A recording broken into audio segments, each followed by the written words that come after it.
Halo pemirsa, kembali lagi nih bersama kami tentunya di Senja Berkah. Pasti berkah. Wah, dari tadi kita sudah banyak bahas nih tentang kepedulian sosial. Ibu jadi pengen tahu nih, pengen ngedengerin gak nih tadi omongan Pak Ustadz? Aduh, boleh deh. Boleh ya, Ibu Boleh, tanya Bu. sedikit ke Pei nih. Pei, Ibu mau nanya, tapi jawab yang benar ya. Siap, Bu.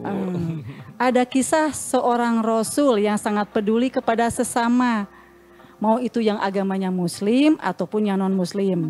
Suatu ketika dia pernah dicaci maki oleh bangsa Yahudi. Dia juga sering dijolimi tapi tetap sabar.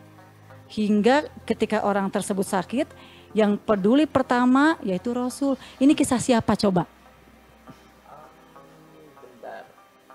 Cepat Kalau nggak cepat. salah itu kisah Nabi Muhammad ya Pak Ustadz kalau nggak salah ya.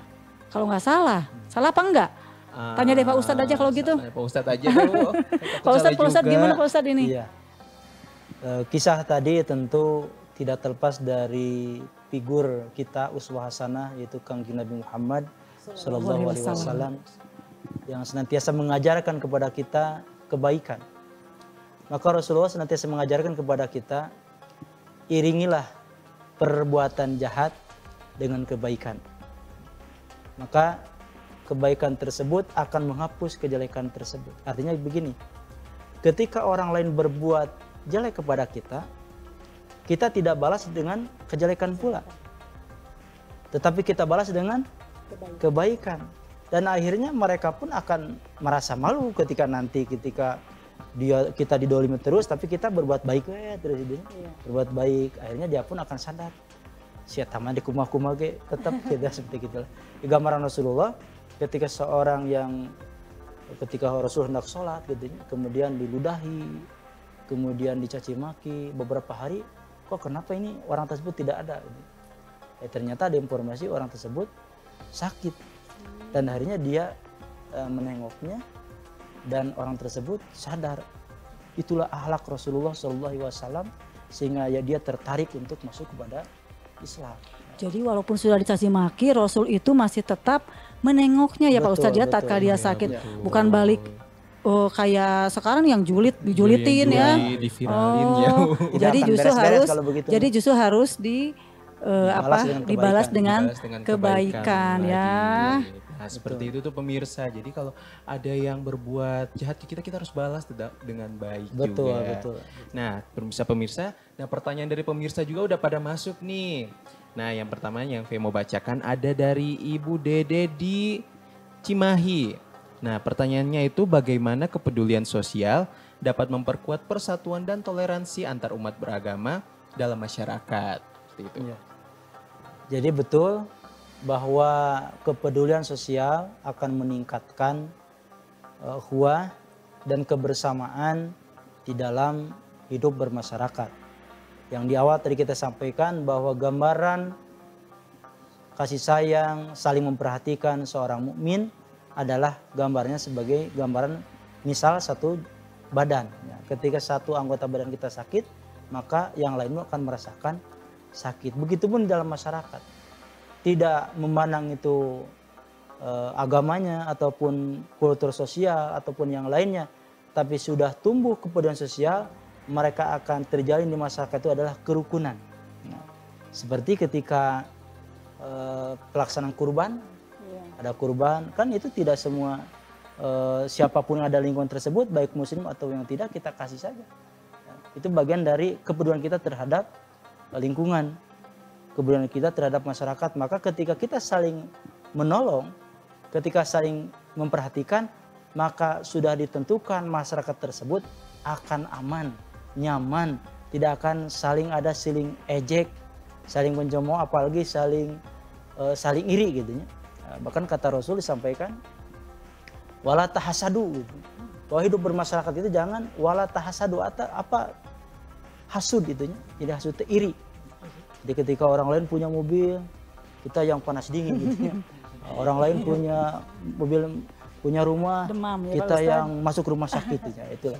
Jadi wala tahasadu, janganlah kita saling dengki. Kemudian wala tanjasu, janganlah kita saling mengumbar kejelekan orang lain. wala tabagudu, dan janganlah saling membenci, wala tadabaru, dan jangan saling bermusuhan. Nah, jadi hidup bermasyarakat itu jangan sampai kita saling hasud, mengumbar kejelekan, saling bermusuhan dan saling membenci. Maka kata Rasul menyampaikan, kunu ibadallah ihwana. Jadilah kalian orang-orang yang bersaudara. Nah, itu jadi dari kehidupan sosial tersebut akan menghasilkan yaitu persaudaraan yang erat ya Pak yang Ustadz erat, ya. gitu, betul. Itu Nah Pak Ustadz, ini ada yang masuk lagi nih Pak Oh, Ustadz. iya, Ada pertanyaan berikutnya nih dari Bapak Rizky di Jatinangor. Alhamdulillah. Assalamualaikum Pak Ustadz, katanya begitu. Waalaikumsalam. Bagaimana kita bisa menjadi agen perubahan yang aktif dalam mempromosikan kepedulian sosial di lingkungan kita? Nah sepertinya nih Pak Rizky ini ingin jadi agen perubahan nih. Masya Allah. Jadi perubahan itu berawal dari diri kita sendiri. Berawal dari hal yang terkecil. Jadi sebelum kita mengajak orang lain, kita mulai dari diri sendiri. Nah, termasuk Bapak Rigi tadi menyampaikan, intinya begini Pak, ketika kita ingin menjadi agen kebenaran, jadi kita jangan pernah berhenti untuk melakukan kebaikan, walaupun itu banyak tantangan dan berisiko. Nah, itu aja ya.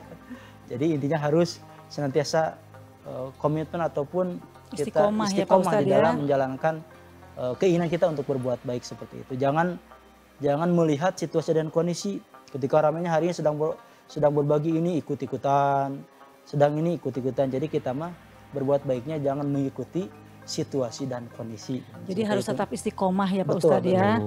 Kalau sudah istiqomah terus continue seperti itu, akhirnya bisa merubah lingkungan ya secara tidak langsung ya Pak Ustadz. Pak, nampaknya ada lagi nih Pak, coba dibacakan. Lagi pertanyaan dari Ibu Sinta di Padalarang. Nah jadi Ibu Sinta ini menanyakan bagaimana kita bisa mengatasi hambatan-hambatan dalam mengembangkan sikap peduli terhadap sesama. Ya. Jadi ketika berbuat baik tentu akan menghadapi tantangan dan tentu ada resikonya.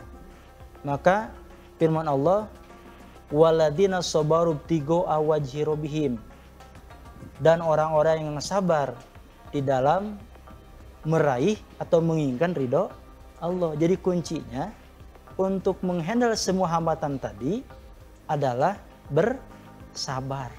Bersabar. Tahu nggak sabar itu ya? apa? Sabar, maksudnya sabar. Ya, sabar Pak. Sabar itu apa? Sabar itu gimana menurut? Menahan diri. Menahan diri juga. Ya, menahan diri. Ikhlas Pak Ustadz. Ikhlas ya. Jadi bersabar itu menerima keadaan, menerima akan keberadaan yang datang kepada diri kita. Kemudian kita melakukan sebuah perubahan, walaupun perubahan itu berisiko. Ya, termasuk ketika kita ingin berbuat baik, banyak kendala. Nah, makanya kita harus tetap istiqomah dan bersabar dari setiap apa yang kita lakukan hari ini ketika kita ada halangan dan rintangan. Maka ketika kita sabar, maka kata Rasulullah, maka akan diberikan petunjuk dan akan diberikan keamanan ketika konsep hidup kita sabar dan syukur kepada Allah Subhanahu wa taala. Itu baik-baiknya. Nah, satu lagi nih kayaknya masih ada ya. Masya Allah, masih ada lagi ya. Nih, luar biasa nih ya. pertanyaannya nih kayaknya nih. Masih bisa ada waktu nih ya.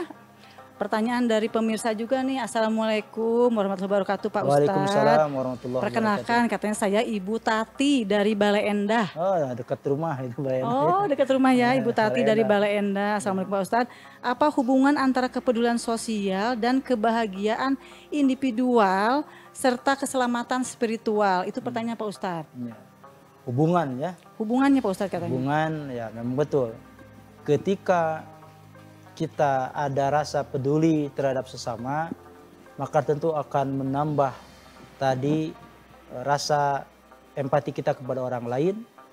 Yang tadi disampaikan di awal bahwa ketika kita banyak peduli ataupun memperhatikan kehidupan orang lain ataupun kehidupan di lingkungan kita, maka akan bertambahnya keyakinan kepada Allah Subhanahu wa taala bahwa hidup kita akan diberikan pertolongan ketika kita membantu orang lain. Kemudian tadi akan menambah spirit untuk senantiasa beribadah kepada Allah karena yakin bahwa Allah akan menyayangi kepada hambanya selama hambanya tersebut menyayangi orang lain. Jadi prinsipnya bahwa ketika kita membantu orang lain yang tadi disampaikan, pada dasarnya itu membantu diri kita sendiri Pak Ustadz. Kemudian berdampak kepada lingkungan, tentu akan berdampak kepada lingkungan. Di mana lingkungan akan merasakan manfaat dari kehadiran kita, akan merasakan manfaat dari kepedulian kita, karena mungkin menurut kita itu sepele, tapi menurut orang lain ketika apa yang kita berikan itu sangat bermanfaat yang luar biasa. Mungkin itu ya jawaban untuk Bu Tati, mudah-mudahan tidak puas ya. Nanti kalau tidak puas Bu Tati nanti bakal tanya lagi, kembali iya. nanti sepertinya. Wah, luar biasa sekali pemirsa. Tadi pertanyaan-pertanyaan dari pemirsa sudah dijawab semuanya oleh Pak Ustadz. Kalau masih ada yang belum terjawab, nanti bisa hubungi di kontak kami nomor berapa, Pei? Nah, buat pemirsa yang pengen nanya-nanya lagi nih, tadi udah banyak sekali, pemirsa bisa langsung hubungi ke nomor 0813 9447 7912. Jadi jangan kemana-mana pemirsa, tetap di program Senja Berkah pasti Berkah.